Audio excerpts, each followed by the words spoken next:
Bismillahirrahmanirrahim. Al-Quran telah menginformasikan kepada kita bahwasannya Allah Subhanahu wa Ta'ala itu mengabulkan permohonannya iblis, ya, yaitu di dalam surah Al-A'raf ayat 14 sampai 15. Iblis memang betul-betul berdoa memohon kepada Allah agar diberikan umur yang panjang, ditangguhkan sampai hari kiamat. Dan Allah Subhanahu wa Ta'ala mengabulkan permohonannya itu sebagaimana dalam surat Al-A'raf ayat 14-15. Qala anzirni ila yaumi yub'atsun qala innaka minal mundzirin.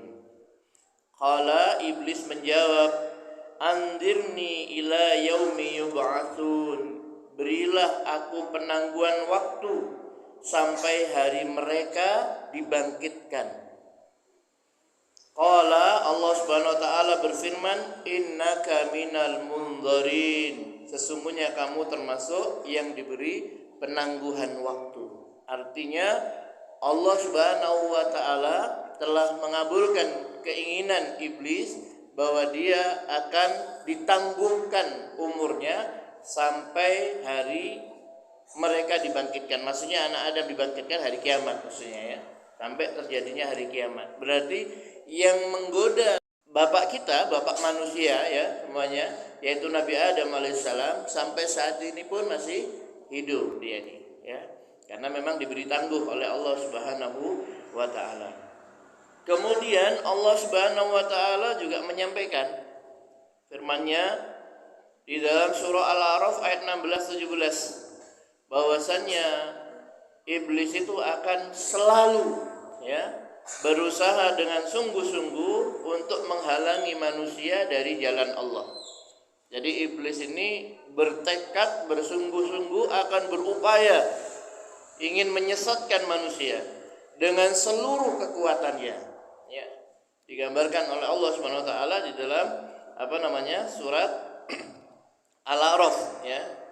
Qala fa bima aghwaytani la'aqudanna lahum siratal mustaqim thumma la'atiyannahum min baini aydihim wa min khalfihim wa an aymanihim wa an syama'ilihim wa la tajidu aktsarahum syakirin.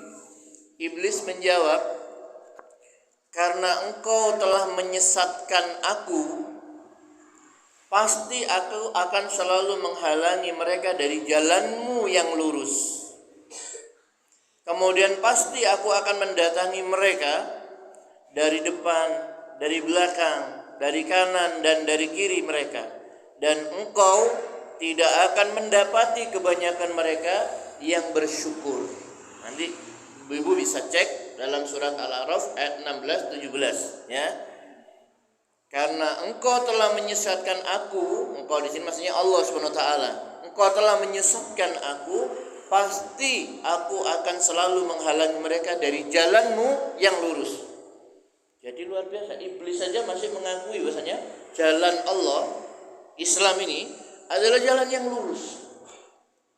Aku pasti akan menghalangi mereka dari jalanmu yang lurus.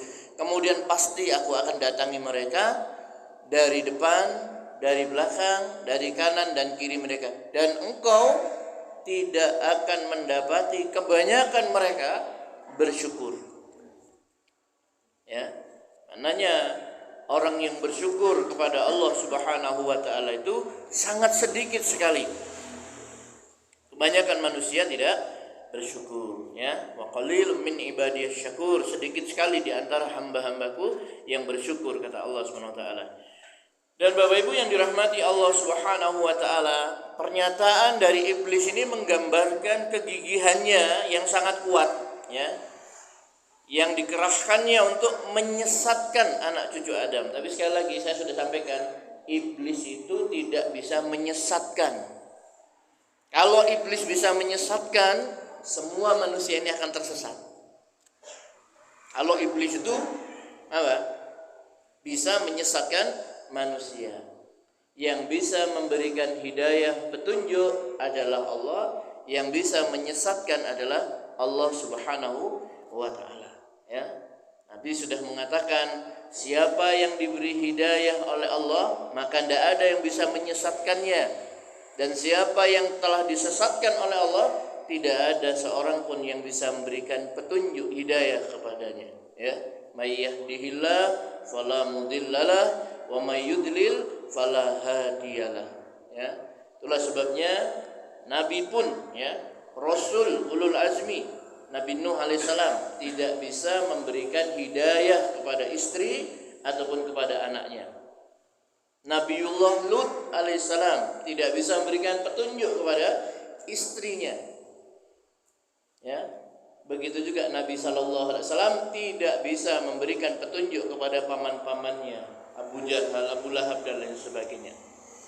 Yang bisa memberi petunjuk adalah Allah Subhanahu wa ta'ala. Makanya kita selalu minta ihdinas siratal mustaqim, tunjukilah kami ya Allah ke jalan yang lurus, ya. Nah, jadi Nabi tidak bisa memberi petunjuk, setan juga tidak bisa menyesatkan manusia, ya. Buktinya apa? Banyak kegagalan setan dan iblis itu, ya. Ada para nabi, para rasul, para siddiqin, solihin, syuhada, ya, para ulama, wali-wali Allah, orang-orang beriman dan lain sebagainya. Itu mereka gagal menyesatkan, ya. Dan memang mereka tidak bisa menyesatkan, hanya menggoda, berupaya, ya, supaya manusia itu tersesat.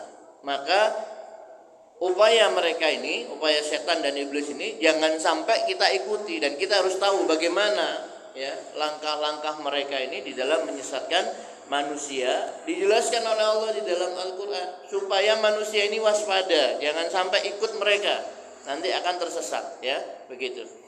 Dan dalam ayat tadi Allah katakan bahwasannya iblis itu akan mendatangi manusia itu dari segala arah, dari kiri, dari kanan, dari depan, dari belakang dan sebagainya, ya, seperti itu.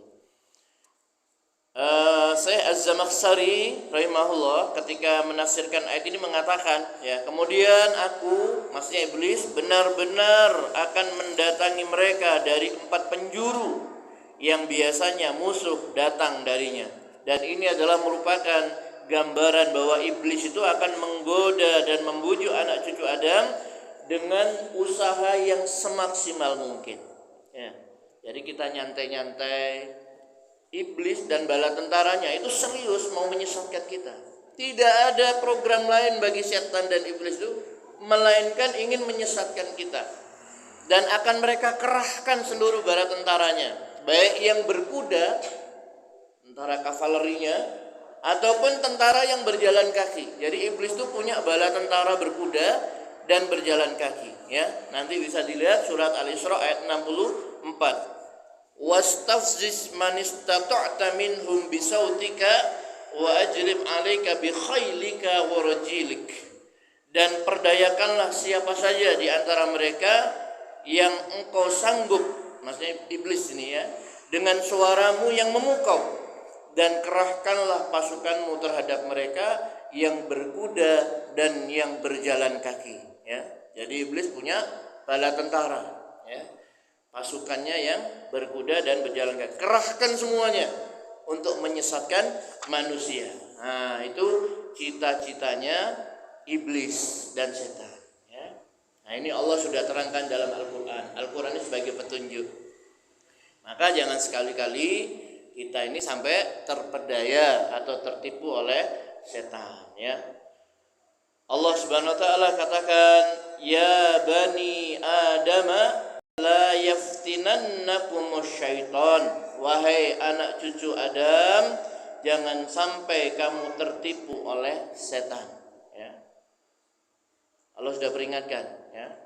Setelah Allah SWT menjelaskan bagaimana sumpahnya, bagaimana mereka ini bersungguh-sungguh ingin menyesatkan manusia, sudah jelas biar manusia tahu bahwa dirinya ini terancam oleh setan yang akan selalu berusaha menghalangi manusia dari ketaatan, ya, yang akan bersungguh-sungguh untuk menyesatkan mereka. Allah masih memperingatkan, jangan sampai kamu tertipu oleh setan. Ya bani Adam la yaftinannakumus syaitan, wahai anak Adam, wahai manusia, jangan sampai kamu ini tertipu oleh setan. Dan Allah memperingatkan lagi, inna syaitana lakum aduun fattakhidhuhu aduwa. Sungguh setan itu adalah musuh bagimu, maka perlakukanlah dia sebagai musuh. Ya, dalam surat Fatir ayat 6. Setan itu musuh bagimu, maka perlakukan dia sebagai musuh. Jangan sampai musuh diperlakukan sebagai teman. Ya, atau teman dijadikan sebagai musuh. Allah menjelaskan setan itu musuhmu, jadikan dia sebagai musuh. Jangan dekati setan, maksudnya jangan ikuti langkah-langkahnya setan, ya. Nanti kalau mengikuti kemauan-kemauan setan, kita akan tersesat nanti. Tapi kalau misalnya setan mengganggu, kita tidak mau, ya. Kita berlindung kepada Allah Subhanahu wa taala. A'udzubillahi minasyaitonirrajim. Ya. Maka kita tidak akan tersesat, ya. Kalau sudah berlindung kepada Allah Subhanahu wa taala, maka tidak akan tersesat, ya. Tapi kalau ada godaan setan, kemudian kita mengikuti, memperturutkan, ya, hawa nafsu kita ikuti langkah-langkahnya, sesatlah kita. Ya, na'udzubillah, ya.